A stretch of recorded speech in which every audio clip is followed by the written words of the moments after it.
ಧಾರವಾಡ ವಿದ್ಯಾರ್ಥಿ ಆತ್ಮಹತ್ಯೆ ಹೋರಾಟಕ್ಕಿಳಿದ ಎಬಿವಿಪಿ.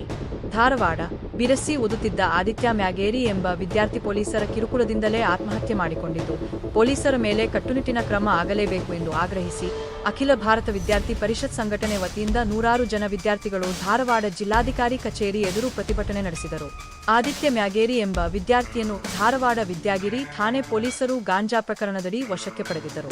ಆತನನ್ನು ತಪಾಸಣೆ ನಡೆಸಿದಾಗ ಆತನ ವರದಿ ನೆಗೆಟಿವ್ ಬಂದಿದ್ದರೂ ಪೊಲೀಸರು ಆತನ ಬಳಿ ಹಣ ಪಡೆದಿದ್ದರು. ಪೊಲೀಸರ ಕಿರುಕುಳ ಆರೋಪದ ಹಿನ್ನೆಲೆ ಮೂವರು ಪೊಲೀಸರನ್ನು ಸಸ್ಪೆಂಡ್ ಮಾಡಲಾಗಿದೆ ಎಂದು ಕಮಿಷನರ್ ಎನ್ ಶಶಿಕುಮಾರ್ ತಿಳಿಸಿದ್ದಾರೆ.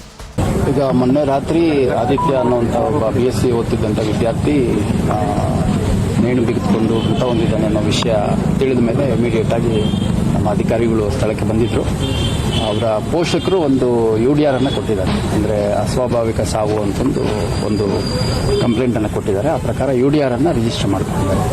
ಅದಾದಮೇಲೆ ಪೋಷಕರು ಕೆಲ ಮಾಧ್ಯಮಗಳಲ್ಲಿ ಈ ರೀತಿ ನಮ್ಮ ಮಗಂದು ಡ್ರಗ್ ಟೆಸ್ಟ್ ಮಾಡಿದ್ರು, ಅದರಲ್ಲಿ ನೆಗೆಟಿವ್ ಬಂದರೂ 2,000 ಹಣ ಕೇಳಿದ್ರು ಪೊಲೀಸರು ಅಂತಂದು ಆರೋಪಿಸಿರೋ ಹಿನ್ನೆಲೆಯಲ್ಲಿ ಆ ಒಂದು ಪಾರದರ್ಶಕ ಕ್ರಿಯೆ ಸಾರ್ವಜನಿಕರಲ್ಲಿ ತಪ್ಪು ಅಭಿಪ್ರಾಯ ಮೂಡೋ ರೀತಿ ಕೆಲವು ಆರೋಪಗಳು ಕಂಡುಬಂದ ಹಿನ್ನೆಲೆಯಲ್ಲಿ 3 ಜನ ಸಿಬ್ಬಂದಿಗಳನ್ನು ಈಗಾಗಲೇ ನಾನು ಅಮಾನತು ಮಾಡಿದ್ದೇನೆ. ನಿನ್ನೆ ನಮ್ಮ ಸ್ಥಳೀಯ ಅಧಿಕಾರಿಗಳಿಂದ ವರದಿಯನ್ನು ಪಡ್ಕೊಂಡು ಅದರ ಜೊತೆಗೆ ಇದರ ಸಂಪೂರ್ಣ ವಿಚಾರಣೆಯನ್ನು ನಮ್ಮ